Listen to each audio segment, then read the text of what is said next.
Olá, muito boa noite, seja bem-vindo ao novo canal, seja bem-vindo desta vez ao programa Reis da Questão com Duarte Graça, que já está do outro lado do ecrã. Olá Duarte, muito boa noite, tudo bem? Olá, boa noite, está tudo e contigo? Também está tudo bem, obrigada Duarte. Duarte, o primeiro tema que nos trazes para o programa de hoje é a religião, um tema bastante sensível. Exatamente, portanto, nós temos falado sobretudo de temas que normalmente dá para ligar, enfim, com aspectos políticos mais concretos, mas hoje, aliás, também o segundo tema vai um bocadinho na mesma onda. Decidi falar de temas que, no fundo, têm um bocadinho também mais de filosofia, digamos, e do dia a dia, do que necessariamente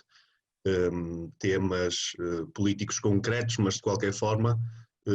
há contornos políticos, eu também vou naturalmente referi-los. Mas lá está, sobre este tema eu queria fazer uma espécie de reflexão um bocadinho mais abstrata, porque é importante, enfim, é um tema, como referiste, sensível, é algo que está muitas vezes muito associado ao íntimo das pessoas, enfim, à visão de mundo das pessoas e, portanto, é importante abordar este tema também enfim, com o respeito e a sensibilidade. E a sensibilidade que ele merece. Exatamente, e portanto eu queria começar por referir justamente também, enfim, como forma das pessoas também perceberem um bocado de onde vem a minha posição, que sou agnóstico. Portanto, no fundo, considero, enfim, é uma posição, no fundo, que não entra necessariamente no debate sobre se existe Deus ou se não existe, ou se existe algum tipo de divindade ou o que é, mas que afirma que não faz sentido entrar diretamente nesse debate, porque nós não temos, em termos, enfim, lógicos e racionais e de observação, provas que sequer faça sentido colocar a hipótese de existir algum tipo de divindade. Aquilo que se percebe, tanto por razões históricas como por razões enfim, da forma como funciona o ser humano, é que a religião, no fundo, sempre foi uma forma ou de criar algum tipo de, digamos, ordem social, sobretudo enfim, em alturas mais passadas, em que, enfim, isso poderia ser mais difícil criar algum tipo de coesão que não fosse à base de uma ideia de regras que vêm acima da nossa existência, não é? E no fundo também uma forma de dar algum tipo de segurança quando a enfrentar, sobretudo, situações em que não temos, enfim, segurança absolutamente nenhuma e em que as coisas são incertas. Só que é preciso aqui, primeiro, perceber que há aqui um valor fundamental no que toca à religião, que é justamente a liberdade religiosa. Portanto, e este é um valor, é importante referi-lo, que decorre diretamente daquilo que é a liberdade de consciência e a liberdade de expressão, e, portanto, é importante perceber que, independentemente da visão que as pessoas têm, cada pessoa tem o direito fundamental de acreditar naquilo que entender. Claro. E, portanto, é importante preservar esse direito, e isso significa não só preservar o direito da pessoa a acreditar, seja cristianismo, ou especificamente, portanto, a crença e os costumes católicos, seja o islamismo, seja o hinduísmo, enfim, qualquer que seja a religião que a pessoa professa, ou até crenças mais pessoais que não sejam, digamos, religião de massas, como se costuma dizer, e qualquer que seja a posição que não é uma posição religiosa, não é? Seja o agnosticismo, seja o ateísmo, as pessoas têm o direito fundamental de ter a posição que entendem. E por isso também é que é importante nós pensarmos um bocadinho naquilo que é a situação histórica e a situação que nós, enfim, ainda vivemos um pouco por todo o mundo, dependendo da região, nós percebemos que há diferentes influências religiosas em diferentes partes do mundo, mas é importante perceber como é que efetivamente se preserva o direito da liberdade religiosa. E uma das coisas que eu queria falar é justamente sobre a questão de, enfim, da forma como as pessoas, sendo criadas num determinado sistema de valores, digamos, religioso, a forma vai influenciar sempre a sua orientação. Exatamente, é mesmo isso, e eu, enfim, queria referir isso porque, no fundo, ao haver essa influência, que aliás, pronto, as pessoas, de qualquer forma, de algum modo, nós somos sempre influenciados pelo que nos está à volta, não é? E, portanto, claro, essa influência viria sempre, independentemente enfim, ser tão direto ou não. Mas a verdade é que as pessoas, sendo criadas para um determinado sistema de crenças, isso torna-se em algo íntimo da própria pessoa, é algo que a pessoa integra naquilo que é a sua identidade, não é? Enfim, a pessoa, sendo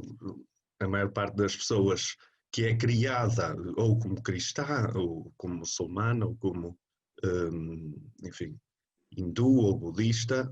efetivamente mantém a sua religião ao longo da sua vida porque considera que faz parte da sua identidade. Enfim, os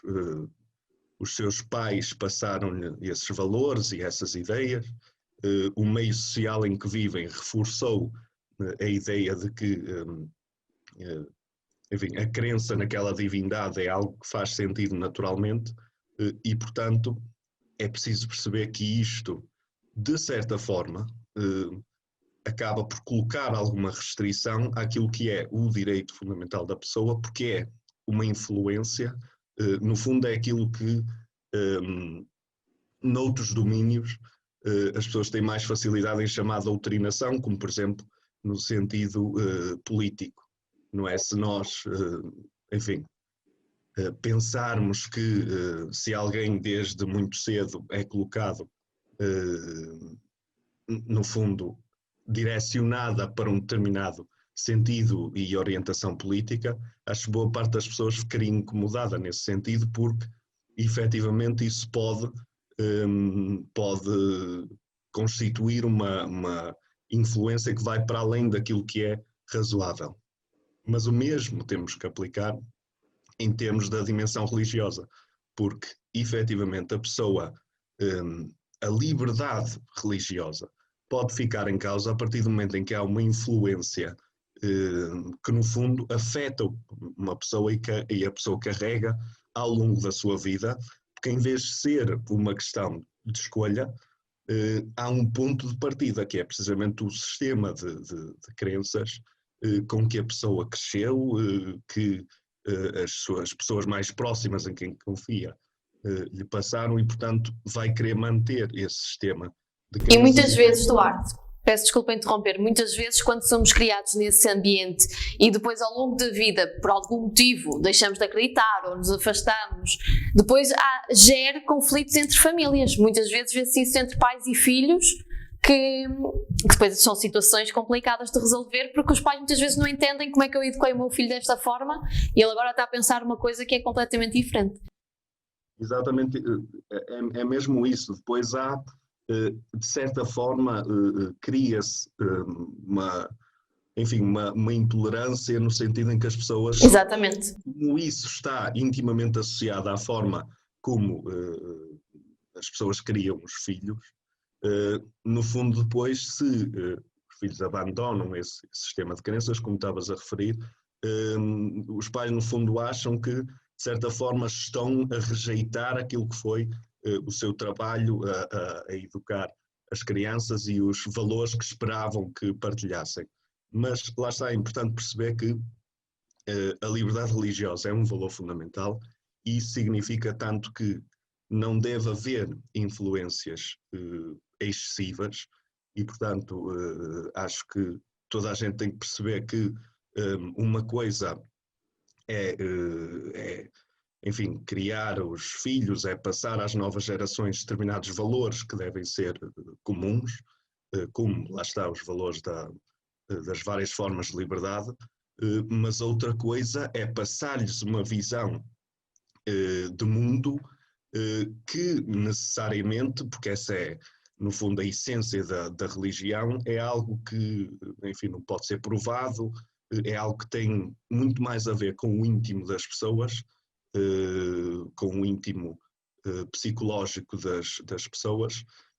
do que propriamente com a realidade e, sobretudo, com enfim, a realidade social comum que vamos partilhando. E, portanto, é preciso as pessoas, no fundo, terem. Enfim, eu conheço muita gente que, precisamente, embora não acredite necessariamente em alguma coisa, considera-se de alguma forma ou católica ou geralmente religiosa, que tem que acreditar em alguma coisa, porque isso é a norma, porque ir contra isso, de qualquer forma, seria ir contra aquilo que toda a gente, ou quase toda a gente à volta, diz que tem que existir porque é o que faz sentido. Por isso, acho que é importante haver o debate, acho que é importante as pessoas, nos meios em que vivem, sobretudo, demonstrarem que há um valor de liberdade fundamental aqui que não pode ser quebrado sob pena das pessoas, Claro. de muita gente passar a sua vida a acreditar ou afirmar que é alguma coisa que na verdade não é, mas sente uma pressão para afirmar. Exatamente. E hoje em dia, Duarte, dá-me a sensação que há cada vez mais os pais que não batizam os filhos e depois deixam um bocadinho em encargo deles também. Um dia mais tarde, se quiserem ser cristãos ou de outra religião qualquer, estão à vontade. Se não quiserem, não tiveram essa influência, digamos assim, desde o seu início de vida. Também já há muito isso. Exatamente. E felizmente, portanto, há aqui as duas... essa abertura. Exatamente. Duarte, passamos agora para o segundo tema do programa de hoje, que é a praxe académica. Um tema também um bocadinho controverso, digamos. Exatamente. Hoje a escolha de temas foi algo arriscada, mas eu também queria falar sobre isto,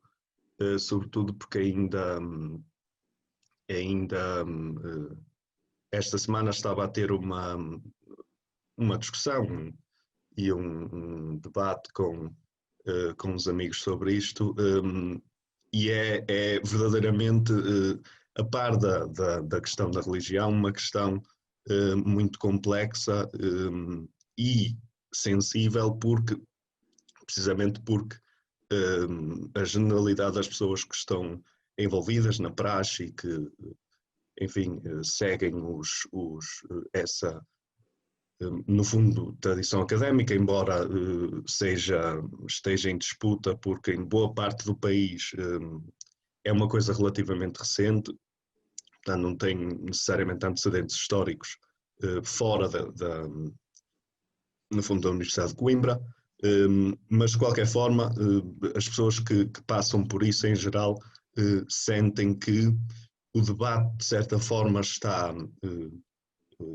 poluído, no sentido em que de acordo com o que dizem, não há muita gente que fala sem ter a experiência, sem saber exatamente o que é a praxe e que muitas vezes, efetivamente, nos meios de comunicação, de alguma forma, aquelas situações que acontecem em contexto de praxe e que são verdadeiramente dramáticas ou violentas, enfim, lembramos daquilo que foi o que aconteceu na Praia do Meco, não é? E no fundo, nos meios de comunicação, e muita gente acaba por fazer uma associação entre aquilo que é a essência da praxe e essas situações limite. E portanto acho que é preciso primeiro estabelecer aquilo que devem ser os termos do debate e sem dúvida perceber que essas situações limite não são pura e simplesmente a razão para contrariar ou pôr em causa aquilo que é a praxe, porque não são situações universais e no fundo são situações que poderiam acontecer independentemente... Noutra circunstância qualquer. Circunstâncias, exatamente. E portanto, primeiro acho que o ponto de partida deve ser o que é a praxe, porque muitas vezes as pessoas, enfim, várias pessoas no mesmo debate referem-se a coisas diferentes quando estão a partir daquilo que é a definição de praxe. E, portanto, no fundo, partindo muito claramente daquilo que é a definição, no fundo é o conjunto de todas, seja tradições, seja normas, práticas e o caráter, enfim, normativo, entre aspas, obrigatório, de certa forma, dessas normas que governam aquilo que é a relação entre o conjunto de estudantes que participa nisso, dentro de uma hierarquia muito bem definida. E esta parte da hierarquia é fundamental porque é, no fundo, o alfa e o ômega daquilo que é a praxe. E é importante pensar, quando se discute a praxe académica, pensar muito bem nesta definição e não entrar em discussões laterais. É preciso, sobretudo, fazer uma distinção em 3 aspectos, que é a praxe enquanto conceito, que é aquilo que eu acabei de apresentar enquanto definição, a praxe enquanto instituição e a praxe no sentido das práticas que estão associadas. E, sobretudo, aquilo que são as práticas são muito diversas. Aliás, nós vemos na praxe tudo desde brincadeiras, enfim, arriscadas e muitas vezes que vão longe demais, até ações, que se pode dizer ações solidárias, não é? Vemos muitos casos, às vezes nas notícias, em contexto de praxe, estudantes universitários ajudarem alguma associação ou alguma coisa assim, pronto. E lá está, esse tipo de ações são ações louváveis, mas é preciso perceber, aliás, como a par aquilo que é o argumento principal que é usado,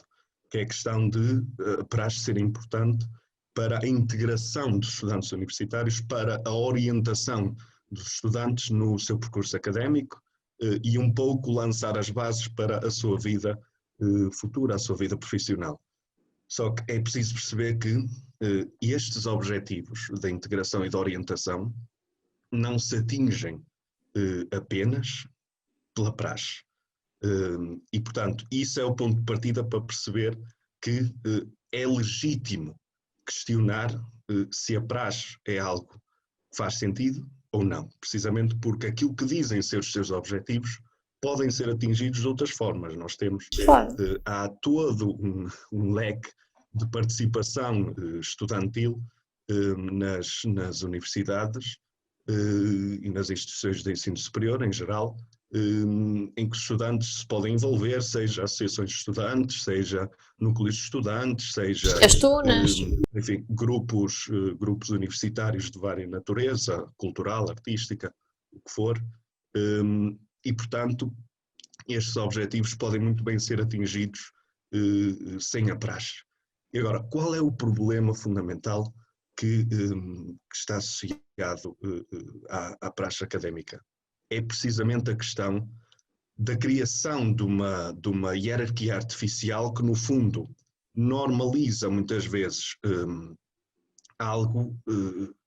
enfim, normas ou tradições que não deveriam ser normalizadas. E no fundo, muitas vezes as pessoas podem não se aperceber, enfim, porque passam bons momentos em contexto académico. Eu vejo, enfim, muitas amigas e muitos amigos meus que afirmam que das melhores relações que criaram foi precisamente em contexto académico, a conviver, e isso não é algo que esteja em disputa, digamos, é evidente que as pessoas criam relações nesse contexto, porque vão conhecendo pessoas, vão convivendo bastante tempo com essas pessoas, e é natural que criem essas relações e que desenvolvam esses laços. Agora, isso não quer dizer que isso justifique ou que isso está intimamente ligado àquilo que é a essência da praxe, que é fundamentalmente essa relação hierárquica que exige entre os estudantes que participam e, no fundo, o aplicar de um determinado conjunto de normas e tradições que, no fundo, não são questionáveis, podem ir mudando um bocadinho ao longo do tempo, mas não é algo que, muitas vezes, digamos, se decida naquilo que é, enfim, a forma democrática normal. E, de certa forma, ainda num desses amigos estava-me a referir precisamente que no caso da sua faculdade, que elegiam os representantes de praxe, portanto, mesmo em alguns locais pode haver um elemento democrático. No entanto, isso não retira da existência desta hierarquia completamente artificial, porque nós é importante perceber que não precisamos de criar uma hierarquia, dizer esta pessoa é mais velha e, portanto, manda nos mais novos. Não precisamos criar essa hierarquia para integrar as pessoas. Um dos valores fundamentais no ensino superior é precisamente o ideal da igualdade, independentemente das circunstâncias, da igualdade humana, da dignidade humana, e isso as pessoas podem não se aperceber, mas isto até está estudado em termos pelas ciências sociais. As pessoas podem não se aperceber, mas de certa forma, quando se abre a porta a este tipo de hierarquias artificiais criadas com base, sobretudo, na antiguidade, digamos, no meio universitário, abre-se a porta para legitimar no futuro, sobretudo no futuro profissional, para legitimar uma hierarquia e, no fundo, reprimir aquilo que é o pensamento crítico e tornar as pessoas mais suscetíveis a deixarem-se levar por, enfim, pelo pensamento dominante e, sobretudo, pelo pensamento que lhes é passado na cadeia hierárquica, sem porem isso em causa. Isto, como já referi, está estudado, portanto, não é uma conclusão que no fundo venha do nada, e uma crítica que venha do nada, mas acho que, sobretudo, as pessoas devem pensar precisamente em qual é verdadeiramente a necessidade de ter esta hierarquia e de não deixar, no fundo, que as boas memórias que tenham da praxe, que naturalmente tenham das atividades que vão fazendo, das relações que vão desenvolvendo, que no fundo as impeça de pensarem criticamente sobre aquilo que é a essência da praxe, que é precisamente a questão da hierarquia e a questão das normas que devem ser cumpridas. E, portanto, acho que é importante as pessoas refletirem sobre isso. E deixa-me só dar aqui uma última nota, e isto tentando não descartar aquilo que disse inicialmente, que é importante os termos do debate serem, enfim, no fundo, claros e objetivos, mas eu queria só deixar aqui uma nota final, porque soube-se esta semana que estudantes da Universidade do Minho, sobretudo julgo que dos cursos de Biologia e Geologia, fizeram, em contexto de praxe, uma atividade que basicamente consistia em os caloiros, os novos estudantes, pintarem-se de preto e de alguma forma,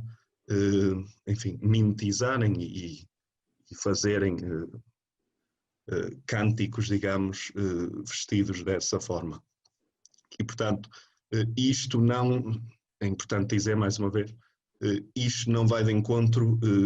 necessariamente ao que é a essência da praxe. Mas este tipo de ações, enfim, nojentas, em que as pessoas não percebem a insensibilidade de fazer algo assim, é algo que eu julgo que devemos condenar sempre, independentemente do contexto em que se realize, naturalmente, mas neste contexto em particular é muito mau e é profundamente desconcertante perceber que há pessoas que estão dispostas a mandar alguém fazer isto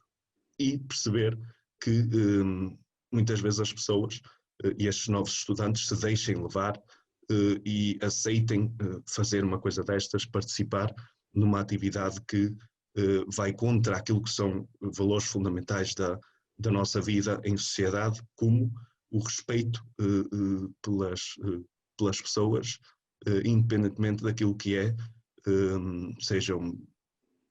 pessoas brancas ou racializadas, independentemente de qualquer outro fator demográfico ou identitário.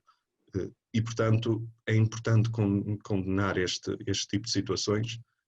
e o racismo e a xenofobia que estão associadas a ela, que infelizmente têm vindo, no fundo, a tornar-se mais presentes no meio universitário. É uma tendência preocupante, mas que espero que haja alguma ação da parte dos órgãos das universidades e do poder político para combater este fenómeno e passar valores aos estudantes universitários que todos devemos partilhar enquanto sociedade. Muito bem, Duarte, muito obrigado. O respeito acima de tudo, principalmente. Duarte, muito obrigada. Desejo-te uma boa noite e uma ótima semana. Quanto a si que está desse lado, muito obrigada por nos ter acompanhado. Se não teve a oportunidade de ver o programa completo, já sabe, pode ver e rever em novumcanal.pt ou então na sua rede social favorita. Eu e o Duarte estamos de volta para a semana para mais um programa. Desejo-lhe agora uma boa noite.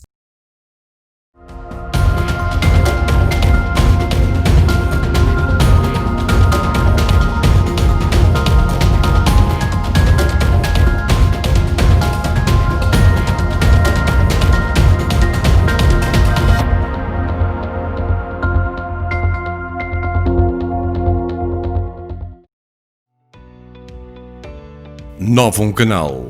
sempre novão, sempre seu.